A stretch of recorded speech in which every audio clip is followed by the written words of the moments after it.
Sir जब ये फैसला आया तो उसके एक दो दिन बाद ये हेडलाइंस बनी कि इस पूरे फैसले के पीछे आपका प्रस्ताव था, आपका फोटो, आप सेलिब्रिटी बन गए 2 दिन के अंदर ही, उसके लिए आपको मुबारकबाद। लेकिन क्या जिस तरीके से फैसला लागू किया गया है वही आपका प्रस्ताव था? और जैसा कि आपने कहा, क्या रास्ता सही था और सिग्नल नहीं लगाए गए या ड्राइवर फेल हुआ है, उसको आप क्या मानते हैं? क्योंकि जिस तरीके से लोगों की मौत हुई, लंबी कतारें हैं, अर्थव्यवस्था डगमगा रही है, उस पर आपका क्या मानना है? मैं आते यहाँ पे एक बुजुर्ग आदमी ने पूछा कि वही आप आदमी है ना कि 55 लोग मर गए, आपको मालूम है कि आपने क्या किया है? सही में तो ये हमारा फैसला है ही नहीं। ये 16 साल से 17 साल से पब्लिक डोमेन में है ये सब्जेक्ट। ये सिर्फ मोदी जी के लिए नहीं है, पहले वाले सभी गवर्नमेंट को दिया है। मैंने सिर्फ एक सवाल उनको पूछा कि मैं तो देख सकता हूं कि लोग इतने मरे हैं, लेकिन कितने लोग बचे हैं ये अपनी फिगर नहीं बताई मुझे। ये नोट बंद करने से कितने लोग बचे हैं, ये कितना संगीन हो सकता था। अगर अपने देश में एक भी अगर आतंक का ये होगा, हल्ला होगा, तो 130 करोड़ में ये जो अविश्वास का वातावरण बनेगा, आज भारत और पाकिस्तान हम समझ सकते हैं कि कौन से कगार पे खड़े हैं। दोनों देश, पाकिस्तान की तो हमारी मिलिट्री हमारे बॉर्डर पे है, वहां की भी साइकी अभी अगेंस्ट है, इंडिया के अगेंस्ट है। यह रास्ता नहीं होगा अभी। इसलिए हमने इसको एक्सेप्ट किया है कि अगर ये आतंक के खिलाफ का अगर ये है तो हम इसको एक्सेप्ट करना पड़ेगा as a responsible citizen, not as Arthakranti volunteer. दूसरी चीज हमने जो बताई थी कि किस तरीके से करना चाहिए था, उसका एक पूरा ट्रांजिशन प्लान था। अभी मैं ये इसलिए शेयर कर रहा हूं क्योंकि ये मीडिया में आया है। हमने मोदी जी को ये बताया था कि ऑपरेशन इतना बड़ा है कि अगर इतना बड़ा ऑपरेशन करना है तो अपने पेशेंट को फुल बॉडी एनेस्थेशिया आपको देना चाहिए। जैसे अपन ओपन हार्ट सर्जरी कर रहे हैं विदाउट एनेस्थेशिया, तो जो होना है तो हो गई। तो हम आईडीएस के खिलाफ थे क्योंकि वीडीएस आईडीएस हमारी ये नहीं है। हमारा प्रपोजल था क्लीन एमनेस्टी, क्योंकि ये व्यवस्था से आया काला पैसा है लोगों के पास। एक बार जो पूरा काला पैसा एक बार आप अकाउंट पे ले लो, लोगों के अकाउंट पे ले लो, जो जाली नोट है वो फाड़ के फेंक दो, लेकिन इतना पैसा आएगा तो उसको गवर्नमेंट बॉन्ड में कन्वर्ट करो। बहुत ज्यादा है तो 40 साल तक उसको गवर्नमेंट के बॉन्ड में लॉक करो, लेकिन उसका पैसा उसके हाथ में दे दो। ये आक्रोश नहीं होता था क्योंकि व्यवस्था ने दिया है। एंटरप्रेन्योरशिप का मतलब ही होता है कि संधि का फायदा उठाना है। जितनी ज्यादा अपॉर्चुनिटी मिलेगी वही तो एंटरप्रेन्योर होता है कि ज्यादा फायदा उठाने वाला।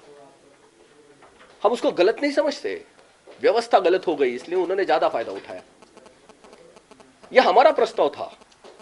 देश में एक भी आदमी का अगर नुकसान हो रहा है कॉन्स्टिट्यूशनल फ्रेम में, ये लीगल टेंडर वो आदमी ने बनाया नहीं है, वो तो सरकार ने बनाया ना। रिजर्व बैंक की इसमें सरकार ने दिया है ना, तो आम आदमी को हम नहीं दे सकते पनिशमेंट।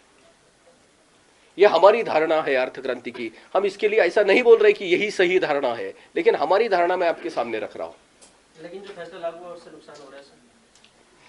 फिर वही हो गया ना कानून से भी, लेकिन वही होगा ना जो रास्ते। लेकिन कोई भी रहेगी तो कानून के मुताबिक ही चलेगी सर। नहीं, व्यवस्था बनाने भी सरकार का ही काम होता है। कानून बनाए गए, कानून नहीं थे, कानून बनाए गए, अलग अलग रास्ते हैं। प्लीज छोटा सा प्रश्न है आपसे, और वो एक अध्यापक की हैसियत से है। 2% बहुत अच्छा लगता है, मैंने पढ़ा, I have been keeping track of all this. 2% पाने वाले को मिलेगा, पाने वाले से कटेगा, जो देगा उससे नहीं, यही ना। हमारी एक छोटा सा प्रश्न है कि अगर मेरे 2 बच्चे पढ़ रहे हैं, दिल्ली से बाहर पढ़ रहे हैं, और मुझे बैंक से ट्रांजैक्शन करना पड़ रहा है, और मेरी कमाई का जरिया सिर्फ मेरा वेतन है। जिस दिन मेरा वेतन आया 2% गया, जो भी हो 10, 20, जो भी 1000 जाएगा। अब मैं अपनी बच्ची को अगर उसी वेतन से पैसा भेज रहा हूँ, ट्रांसफर कर रहा हूँ, तो एक बार उसी पैसे पर जिस पर टैक्स दिया जा चुका है वो दोबारा लगेगा। तो किसी के अगर 2 बच्चे हैं और अगर उसने इस तरह से ट्रांजैक्शन किए, तो क्या ये इसके लिए कुछ आपने सोचा है कि डबल टैक्सेशन न होने पाए?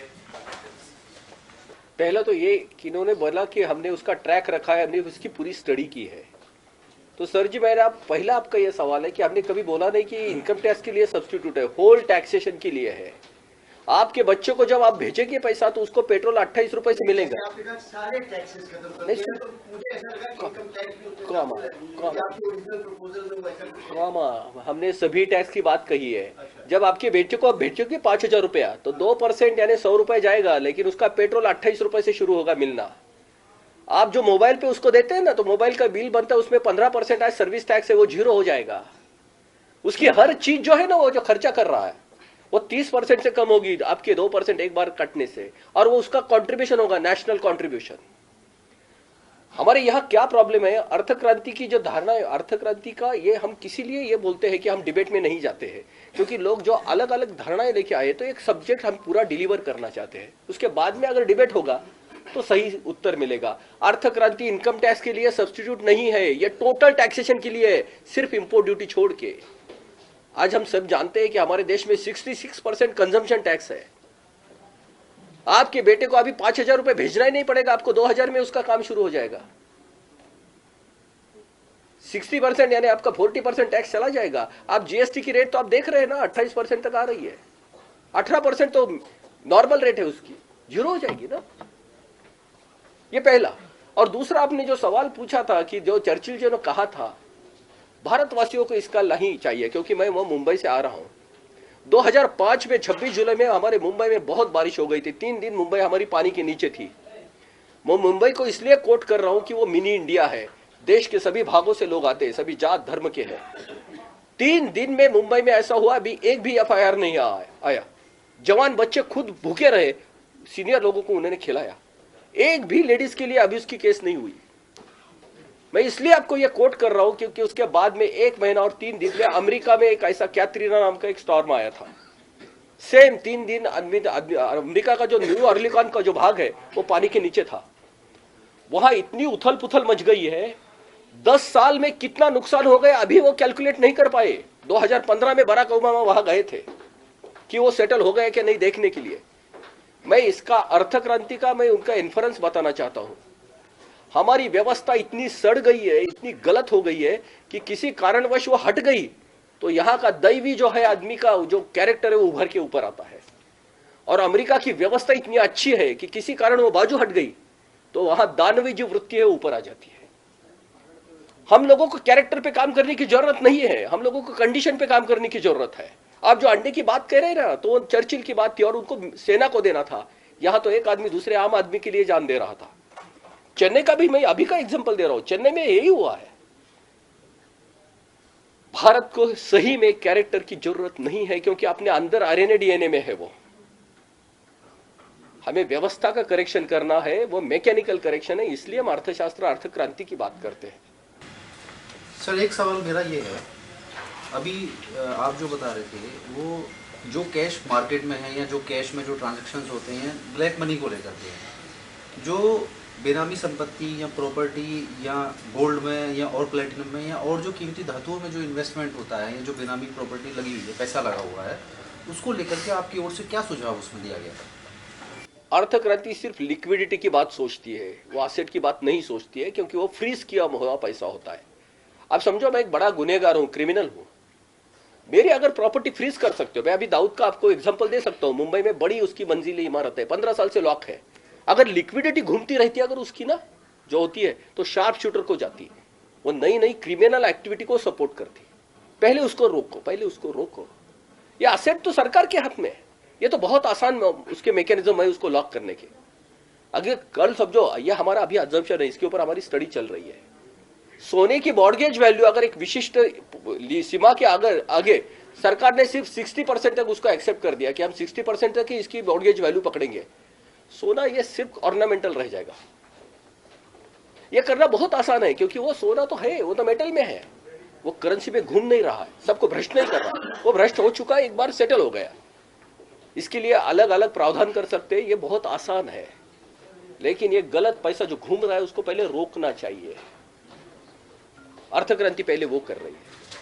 सर मैं दैनिक जागरण से धर्मेंद्र मिश्रा हूँ। मेरा सवाल ये है कि जैसे जब से बड़े नोट बंद हुए हैं, जनता तमाम मुश्किलें झेलने के बावजूद सपोर्ट कर रही है सरकार को, लेकिन वहीं दूसरी तरफ राजनीतिक पार्टियां ये कहकर विरोध कर रही हैं कि 500 का नया नोट आ गया, 2000 का नया नोट आ गया, इससे करप्शन और बढ़ेगा। अब इससे जनता भी भ्रम में है कि उसको भी लग रहा है इससे तो वाकई में करप्शन आगे बढ़ेगा। तो आपका इस पर क्या वो सजेशन है कि ये आगे किस तरीके से करप्शन को रोकेगा, या फिर करप्शन इसी तरीके से 2000 के नोट आने से, 500 के नोट दोबारा आने से बढ़ता रहेगा? हमें तो लगता है कि ये स्टॉप गैप एडजस्टमेंट होगी, ऐसा हमें लगता है। 2000 की नोट या 500 की एक बार जब कट हो जाती है तो बाद में भी सरकार कट कर सकती है। तब तक डिजिटल मनी यूज करने की बैंकिंग की सिस्टम हो, जो पोस्ट ऑफिस के साथ वो लिंक हो रही है, ये मनी अभी हो रहा है, इफेक्टिव हो रहा है, हो गया 2 साल के अंदर इतना सशक्त हो जाएगा कि लोग उसको भूल जाएंगे कैश को। ये पहली धारणा। बैंक है, 8 लाख पोस्ट ऑफिस है, 1.5 लाख से, और इतना अभी आसान हो रहा है। दूसरी चीज मैं कहता हूँ कि पॉलिटिशियन तो ये अपॉर्चुनिटी लेंगे ही लेंगे, क्योंकि होते रहता है, वो तो पॉलिटिक्स का गेम है, उससे हमें कोई लेना देना नहीं। दूसरी हमें पॉजिटिव चीज लगती है कि आम आदमी उसको स्वीकार कर रहा है। पीड़ा तो है, तकलीफ तो है, लेकिन मेरे जनरेशन को कोई उसमें ये नहीं लगता, क्योंकि हमारी जनरेशन क्यों में खड़ी होके गई है। गैस का नंबर लगाने के लिए, घासलेट के लिए, यानी रॉकेल के लाइन में, यही हमारी जिंदगी थी, मेरे जनरेशन। इसके लिए कोई नॉवेल्टी नहीं है। कोई अगर फोन का बिल भरना है, फोन तो था ही नहीं, लेकिन जब भी बिल भरना था तो क्यों में खड़े रहते थे हम। अभी ठीक है कि ये 50 दिन का, 60 दिन का ये हो जाएगा, लेकिन ये इतना बड़ा ऑपरेशन है तो थोड़ा सा ये तकलीफ तो होगी, लेकिन ये ट्रीटमेंट की तकलीफ है, ये इसकी नहीं। अब रोग तो बड़ा हो जाएगा, अच्छा हो जाएगा, उससे आदमी अच्छा हो जाएगा, वो सुधर जाएगा। अरे जी, आप कहते हैं कि पिछले 15-17 साल से आप इस पर काम कर रहे हैं और सभी राजनीतिक दलों के लोगों से मिले, और इस दौरान आपके काफ़ी अनुभव आए हुए होंगे। नरेंद्र मोदी ने इसको लागू किया है, आपने जब उनसे बात की या उनको ये सब प्रस्ताव रखा, आपका अपना अनुभव प्रधानमंत्री के नाते मोदी जी के बारे में खुद का क्या है? वो ऐसा क्यों कर सकते? हम जो मोदी जी को मिले थे वो प्रधानमंत्री नहीं थे, वो चीफ मिनिस्टर थे गुजरात के। अभी मैं दोनों चीज से बोलता हूँ, मतलब हमें तो इसके पे डाउट नहीं कि वो करेजस तो है ही, लेकिन उनको एक अपॉर्चुनिटी भी मिली है कि गवर्नमेंट क्लीन मेजोरिटी में है। मनमोहन सिंह जी अगर सोचते भी तो कर नहीं सकते थे, क्योंकि अब उनको था ही नहीं क्लीन मैंडेट, वो गवर्नमेंट ही चल नहीं सकती थी। इसलिए हम इसको पॉलिटिकल एंगल से नहीं देखते हैं, इसको हम देखते हैं कि अभी वो आवाज आएगी, उभर के आएगी, क्योंकि ये करेक्शन है। अर्थ क्रांति डेवलपमेंट मॉडल नहीं है, ये करेक्शन मॉडल है, और इसके सिवा ये देश में बाकी डेवलपमेंट नहीं हो सकती है। वकील जी, आप इनकम टैक्स और टैक्सेस की जब बात करते हैं तो 2016 का जो बजट था उसमें अरुण जेटली जी ने कहा था कि 4 करोड़ हमारे पास इनकम टैक्स मीन्स आयकर दाता है।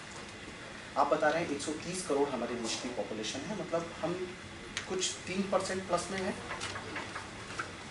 ये एक ऐसा आंकड़ा है जो हमारे देश को, देश में फॉरेन इन्वेस्टमेंट जितने भी हैं उनको दूर करता है। मैं ब्रिक्स समिट कवर करने गया, मैंने केवी कामत से बात की।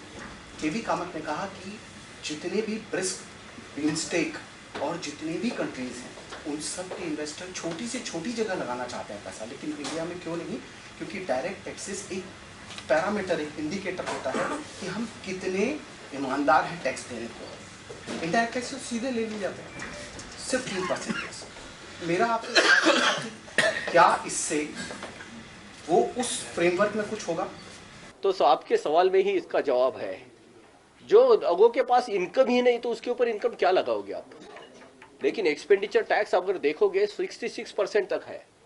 अगर कोई किसान रस्सी लेने जाएगा ना फांसी लेने के लिए, उसके ऊपर भी इनडायरेक्ट टैक्स देना पड़ेगा उसको, अगर वो नायलॉन की हो तो। हमारी इसमें बहुत कंफ्यूजन कर दिया है एकेडमिशियन ने। टैक्स का सिर्फ एक पर्पज होता है, सिर्फ एक, is a clean revenue to government, is the only purpose of tax.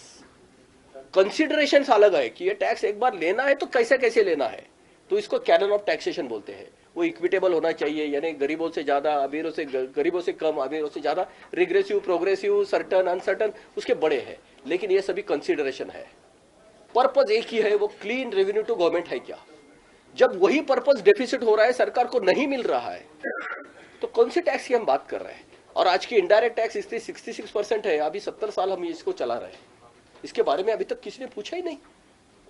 3% income tax मिलता है, उसमें से सैलरीड परसेंट टीडीएस से जो है ना, वही एक दूसरा देते हैं। जो मैकेनिज्म ऑब्सोलेट हो चुका है, जो फंक्शन नहीं कर रहा है, कौन सी धारणा से हम उसको ढोते जा रहे हैं? अगर ये सिर्फ किताबों में लिखी है, आइडियोलॉजी है, इस धारणा से हम लेके जाएंगे। इसका कंप्लायंस कॉस्ट इतना ज्यादा है।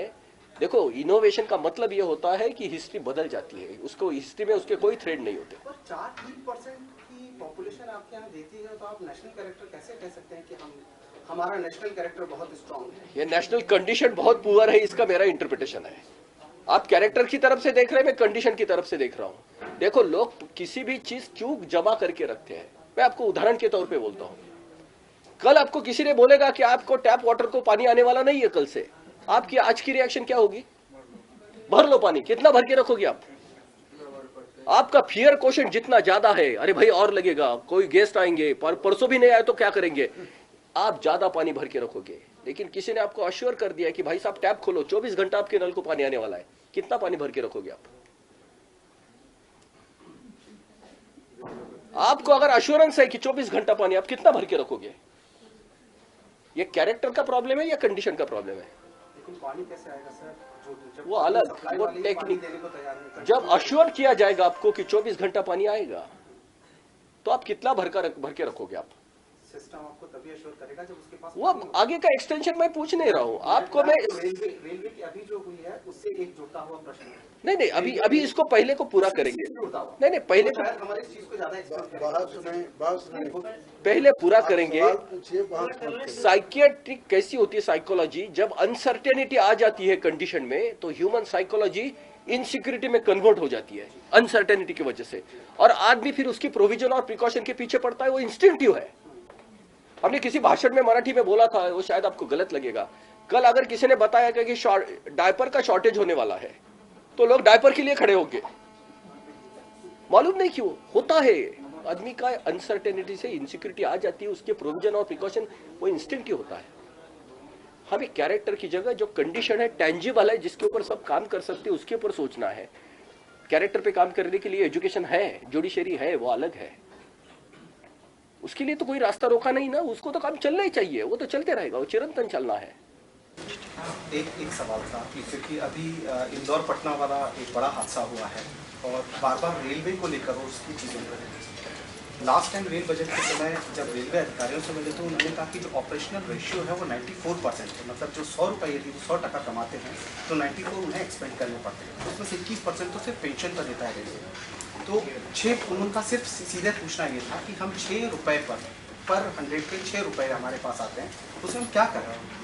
और उसके पीछे उन्होंने डेटा दिया कि जब अंग्रेज इस देश से गए थे तो उन्होंने 51,000 किलोमीटर की रेल लाइन छोड़कर गए थे, जो मोदी सरकार के आने के पहले 64 थी। मतलब हम इतने साल में सिर्फ 13,000 किलोमीटर कर पाए। उसके पीछे रीज़न ये था।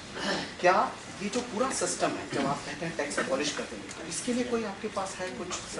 कैसे करेंगे? कैसे इतना बड़ा चीज़ें लाई जाएगी? एबॉलिश करने लाने की बात नहीं, रखना ये एडिशनल प्रोसेस होता है। एबॉलिश करना बहुत आसान होता है, कल से नहीं होगा और बैंक ट्रांजैक्शन पे जाएगा। इसका ट्रांजिशन प्लान है। हम नया कोई नहीं बोल रहे, लोगों का बर्डन निकाल रहे हैं। लोगों को टैक्स फ्री, आपको कंप्लायंस नहीं करना है। अभी कोई भी टैक्स कट करके आपके अकाउंट पे पैसा आने वाला है, तो ये तो आसान है ना, ये रिलीफ है। ये बर्डन कैसा होगा? हम तो रिलीफ की बात कर रहे हैं। प्लीज। मेरा नाम चंद्र विकास है, मैं समुचित एवं संतुलित विकास सामाजिक संस्था से आता हूँ। मेरा सवाल, आपने बहुत अच्छा कहा कि कंडीशन क्या इम्प्रूव होंगे तो जो दैवी प्रकृति है वो उभर के आएगी। बहुत अच्छा लगा। और उधर की दानवी प्रकृति उभरती है, तो इससे शील्ड करने के लिए क्या हमें डॉलर, पाउंड और जितने इंटरनेशनल करेंसीज हैं उन पे क्या मॉरेटोरियम लगाना चाहिए? क्या के प्लान में है फॉर द नेक्स्ट 20 ईयर्स? देखो क्या है कि जब तक हम भिखारी हैं हमें चॉइस नहीं है। जब हम ग्राहक बन जाएंगे तो हमारा चॉइस होगा। मेरे जेब में पैसे नहीं और मैं होटल में गया हूं, तो ये मैं नहीं बोल सकता कि कम शक्कर चाय दे दो। भाई साहब, आपकी जेब में पैसा आएगा तो आप ग्राहक बनोगे, तो आपको डिक्टेटरशिप भी आएगी। मार्केट इकोनॉमी में सिर्फ ग्राहक डिक्टेट कर सकता है, भिखारी नहीं। सो ये परचेसिंग पावर जैसे नीचे जाएगी, 130 करोड़ की इतनी क्रय है, जो डिमांड बोलते हैं उसको, किसी देश के पास नहीं है। हमारे देश की आवाज दुनिया में सबसे ऊंची होगी, तब हम ये बोल सकते हैं कि हम इस तरीके से नहीं लेंगे, क्योंकि हम ग्राहक होंगे। भिखारी को क्या चॉइस होता है? 70% पॉपुलेशन को अगर परचेसिंग पावर नहीं तो हमारी कौन सुनेगा? ये उसके ऊपर ठोकते हैं। मुखिल जी, क्या ऑस्ट्रेलिया से कोयला मंगा के यहाँ मॉल और इसकी बिजली सप्लाई करने की दिन रात जरूरत है? देखिए, उसकी जब निटी-ग्रिटीज पे आप जाएंगे तो मुझे लगता है कि डॉलर और पाउंड पे हमारी डिपेंडेंसी को हम 1/10 कर सकते हैं without affecting the quality of life. और ऐसे बहुत सारे उदाहरण मैं दे सकता हूँ। जब दुनिया न्यूक्लियर प्लांट बंद कर रही है तो क्या न्यूक्लियर डील साइन करने की क्या जरूरत है? अभी कल ही फुकुशिमा में फिर से सुनामी आया है, जब जापान उसको हैंडल नहीं कर पाया। हम किस जैतापुर के आसपास आप जानते होंगे कितने रेडिएशन से कैंसर और चारों तरफ घाटशिला में ऐसे ही। तो अगर आप थोड़ा सा इस पे गौर करें कि जो हमारे जो हम एफडीआई जहाँ पे ड्रॉ कर रहे हैं या जो भी फॉरेन इन्वेस्टमेंट आ रहा है उसमें से 90% सुपरफ्लुअस है, रिडंडेंट है। अगर उस पर हम ध्यान दें तो हम इतने भिखारी नहीं रहेंगे। और हम भिखारी कभी नहीं थे और आज भी नहीं है। मैं आज गाँव से बंगाल में 1 महीने का मेरा प्रवास था, तो छोटे से गांव किमला में भी स्विट्जरलैंड की बैंड आके परफॉर्म कर रही है, इतना वहाँ पे उत्साह। तो मैं देख रहा हूँ देश भर में, महाराष्ट्र में भी वर्धा में मैं गया, काठियावाड़ी मेले पे 15 दिन रहा, 22 रुपये लीटर गिर गाय का दूध वहाँ मिल रहा है। तो अगर हम थोड़ा हिसाब बारीकी से जोड़ें तो मुझे लगता है कि 90% जो हम डॉलर को, जो डॉलर भी वो फ्री में छाप रहे हैं। 2008 में TARP funding, trouble asset relief program के अंदर Bank of America, Montgomery Lynch, blah blah ने मुफ्त के पैसे छापे हैं, जैसे यहाँ पे 500,000 के नोट छपे हैं। तो थोड़ा अगर उस पर आप अंकुश लगाएं और 20 साल के लिए डॉलर और पाउंड पे 1/10 ट्रांजैक्शन जो भी आप करना चाहें, लोअर डिनोमिनेशन कर दें, तो उससे बहुत बड़ा प्रभाव भारत की अर्थव्यवस्था को सुदृढ़ करने में हो सकता है। मैं इसको सिर्फ एक एंगल देना चाहता हूँ। एफडीआई जो हम ले रहे हैं वो हमारे लिए अभी ऑप्शन नहीं है, वो अभी हमारे लिए मैंडेटरी हो गया। जैसे कोई शरीर खुद का खून नहीं बना सकता तो बाहर से खून लेना पड़ता है। अगर बाहर का खून हमें बंद करना है तो हमारा शरीर खून क्यों नहीं बना पा रहा है, ये पहले सोचना चाहिए। हमारे इकोनॉमी में ये पैसा जो बन रहा है वो नोटों में लोगों के बोरियों में जा रहा है। अभी हम जो ला रहे हैं, ये न्यूक्लियर पावर प्लांट हो या मेट्रो हो, या हमारे लिए नहीं, वो लोग जो पैसा यहाँ लगा रहे हैं वो उनके लिए है, लेकिन वो पैसा आ रहा है यहाँ। हमारे युवा जितने हैं उनको अगर रोजगार देना है, सर्विस सेक्टर में लाना है, तो यहाँ पैसा फ्रीली घूमना चाहिए। जब हमारा शरीर खुद का खून बनाने लगेगा तो हमें बाहर की खून की जरूरत नहीं लगेगी। लेकिन आज हमारा एफडीआई वो इस पे नहीं आ रहा है, हमारे लिए नहीं आ रहा है, वो उनके लिए आ रहा है। वो उनका मार्केट रिसेशन में है और हमें पैसे की जरूरत है, उनको ग्राहक की जरूरत है। वो बेच रहे हैं, हमें ही कर्जा दे रहे हैं, सॉफ्ट लोन वही लोग दे रहे हैं, इन्वेस्टमेंट भी कर रहे हैं। नोटबंदी के अलावा देश के अंदर करप्शन, महंगाई को खत्म करने के लिए जब तक टैक्स सिस्टम मजबूत नहीं होती, वो मोटिव्स है और ये मीन्स है, दोनों को करेक्ट करना चाहिए। हाफ सॉल्यूशन पूरा नहीं होगा। हमारा टैक्स मैकेनिज्म इतना परफेक्ट होना चाहिए, एफिशिएंट होना चाहिए। दुनिया में सभी जगह नहीं, लेकिन दुनिया में पॉपुलेशन भी कम है, उनकी कंप्लीट कंप्यूटर और ट्रांसपेरेंसी भी ज्यादा है। सर एक लास्ट सवाल। Anil ji, one question. आपने जब प्रेजेंटेशन दिया था तो आपने कोई एस्टिमेट लगाया होगा कि जो टोटल रिसोर्सेज गवर्नमेंट जनरेट कर सकती है टैक्सेस से, अगर हम ये सारी टैक्सेस हटा के जो ट्रांजैक्शन टैक्स हम लगा दें तो what will be the quantity of transaction tax to offset that? ये तो बहुत पेपर में आया है 2013 से, डबल से ज्यादा, क्योंकि वो मॉड्यूलर परसेंटेज है। सरकार को जितना चाहिए, वो एक्सीलेटर जैसा है, गाड़ी का एक्सीलेटर जब चढ़ाव पे जाते तो आप दबाओ उतना चढ़ेगी ना। इसको फ्लेक्सिबिलिटी बोलते हैं, इसको कैनन ऑफ इलास्टिसिटी ऐसा बोलते हैं। आज का टैक्सेशन इतना रिजिड हो गया है कि वो नहीं कर सकता है, लेकिन सिर्फ ये कर सकता है। बीटीटी का अगर 0.1% बढ़ाओगे तो वो तो गडकरी जी ने पेपर में दिया था कि 40 लाख करोड़ का इसका रेवेन्यू आ सकता है 2% से। आज का टोटल रेवेन्यू हमारा स्टेट, सेंट्रल, लोकल बॉडी का 23 लाख करोड़ का है। 1% से इसमें आज का, और सिर्फ बैंक ट्रांजैक्शन की बात कर रहे हैं, करेंसी नोट कॉम्प्रेस होगी तो और बैंक के ट्रांजैक्शन बढ़ेगी। इसके बड़े बड़े मॉडल्स हैं, ये सभी मॉडल्स हमने दिए हैं, 5 मॉडल अलग अलग तरीके से रखे हैं सबके सामने। हिंदी मीडिया में जितना भी भ्रम है कि आपने मराठी में कोई इंटरव्यू दिया है जिसमें ये कहा गया है कि आप अभी जो मोदी सरकार ने ये प्रोसेस किया है पूरा नोटबंदी का, उसमें नाराज है और इसी को लगातार रूट किया जा रहा है, इस पर क्या है आपका? देखो, ये तो मेरे मीडिया की, हमने मीडिया को ये बोला ना, हम इसको वेलकम कर रहे हैं ना इसको रिजेक्ट कर रहे हैं, हम इसको एक्सेप्ट कर रहे हैं। एज अ रिस्पॉन्सिबल सिटीजन मुझे ये करना चाहिए, क्योंकि यही हमारी मांग भी थी। रास्ता अलग है, वो कानून की तरफ से गए, हम जो चाहते थे वो ऑर्डर की तरफ से था। लेकिन देखो, हम आम आदमी है, आपकी मीडिया की इंटरप्रिटेशन हम नहीं समझ सकते, और कौन क्या कर रहा है हमें नहीं समझता है। हम पॉलिटिकल नहीं लोग हैं, हम अपॉलिटिकल हमें नहीं समझता है ना।